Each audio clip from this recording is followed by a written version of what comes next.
Retour dans le Grand JT, je suis ravie d'accueillir pour démarrer cette année divinement Marc Obéron, bonjour. Bonjour.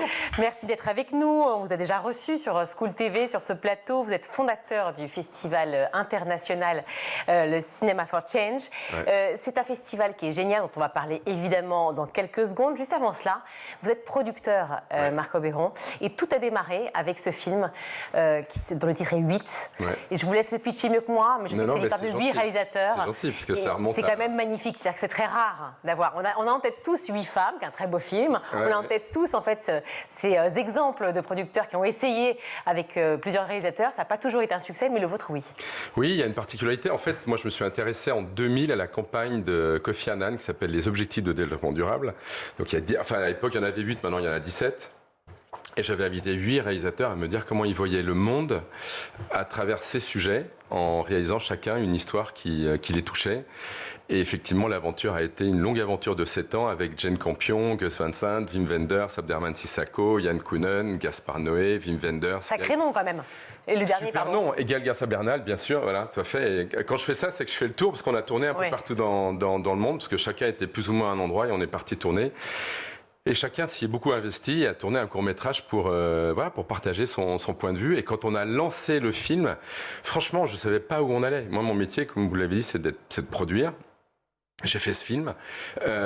Quand on l'a sorti, au bout de 7 ans, on l'a mis en ligne sur YouTube. On a eu 2,5 millions de gens qui sont venus le voir en un mois. Donc en 2010. Donc c'était Donc il y avait déjà une prise de conscience. On ne savait pas encore trop réellement ce qui se passait. On ne savait pas. On n'avait pas l'idée de la crise climatique réelle. Non. On n'avait pas encore cette notion de se dire il faut absolument qu'on recompose avec une vie nouvelle, qu'on repense l'esprit, etc. Il n'y avait pas ce sentiment de réalité. Et puis surtout la sensibilisation et le côté éducatif qui nous intéresse particulièrement ici chez School TV. Oui, oui, tout à fait. Et puis moi j'avais juste ce sentiment que ce que je faisais était juste. Mais je n'avais pas de calcul particulier quand je l'ai fait. Je savais juste que j'étais en phase et qu'il fallait que je continue. Et puis après, quand on a terminé le film et qu'on a eu 2,5 millions de gens, j'ai transformé ça effectivement pour continuer, parce que l'aventure était malgré tout belle. J'ai transformé le film en un festival.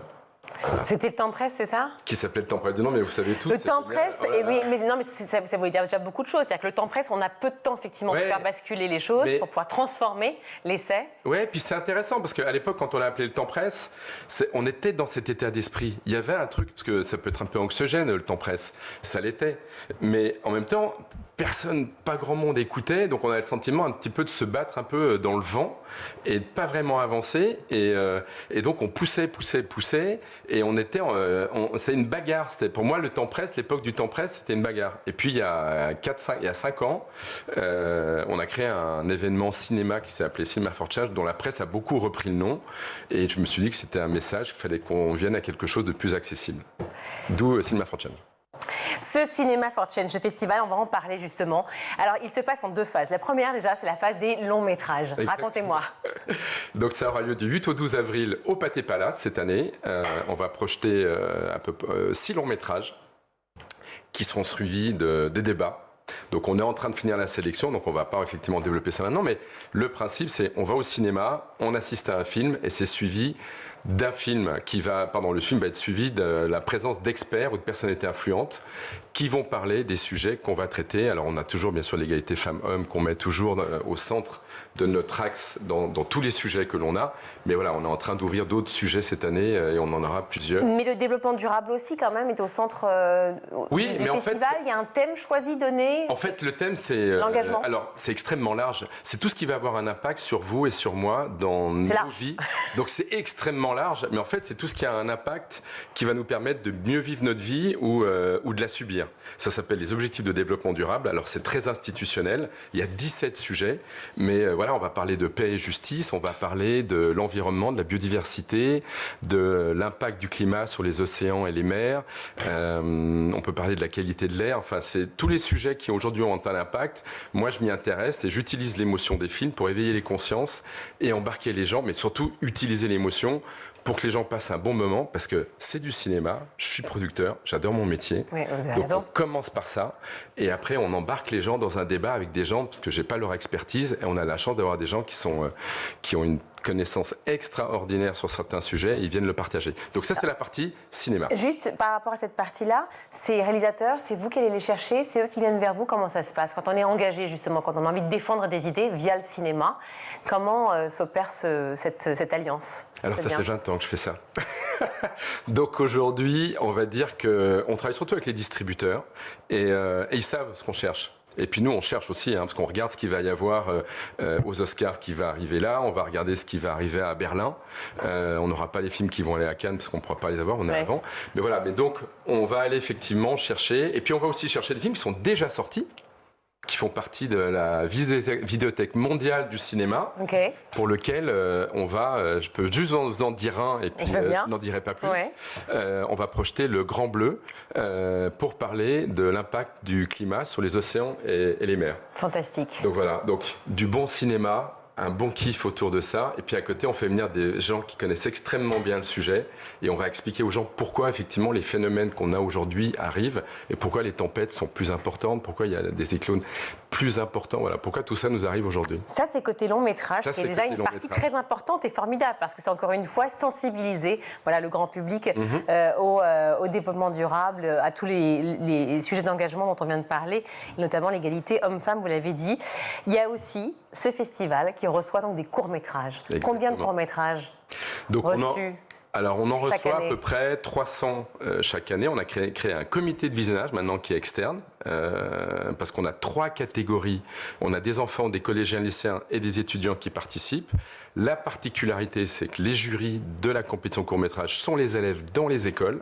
Ça ne se passe pas pendant le festival, ça se passe en ce moment, ça a commencé. Du 2 janvier au 31 mars, les élèves dans les écoles vont visionner les courts-métrages. Ils vont visionner, ils vont voter et puis participer à c'est génial, en fait, vous les rendez complètement acteurs finalement de leur propre choix de société. C'est-à-dire acteurs de ce qu'ils voient, acteurs de ce pourquoi ils votent. Et donc de l'engagement majeur qu'il va y avoir aussi. Oui, on essaie surtout aussi de leur alors on utilise, c'est la force de l'image, parce que je pense que les films qui viennent avec de l'émotion sont extrêmement inspirants, donc ils se projettent dans les personnages et donc ces histoires vont rester plus longtemps chez eux. Et puis surtout, ce qu'on veut absolument leur transmettre, c'est leur montrer d'abord qu'on leur fait confiance, parce qu'ils deviennent jury. Ouais.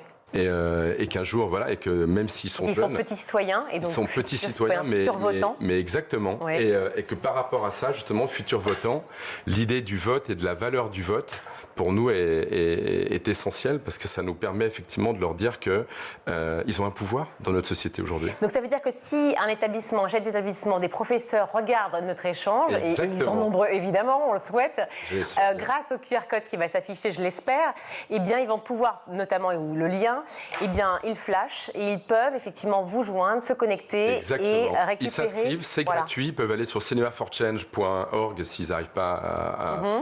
Et ils vont dans la partie prix jeunesse.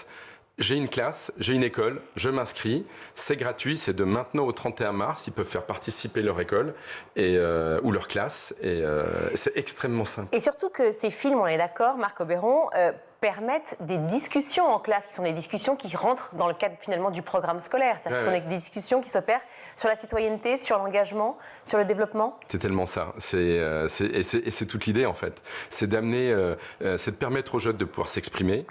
C'est aussi leur permettre de prendre conscience du pouvoir qu'ils peuvent avoir par le dialogue. C'est grâce au dialogue, ils peuvent effectivement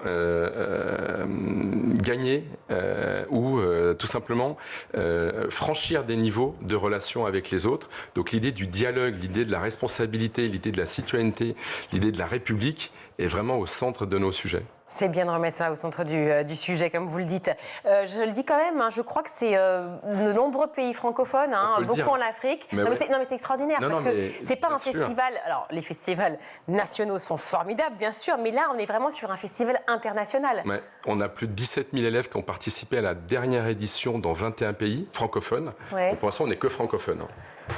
Je cherche les sous pour avoir plus, pour qu'on soit plus présent en Europe. Mais en tout cas, l'idée, c'est que déjà, on a 17 000 élèves.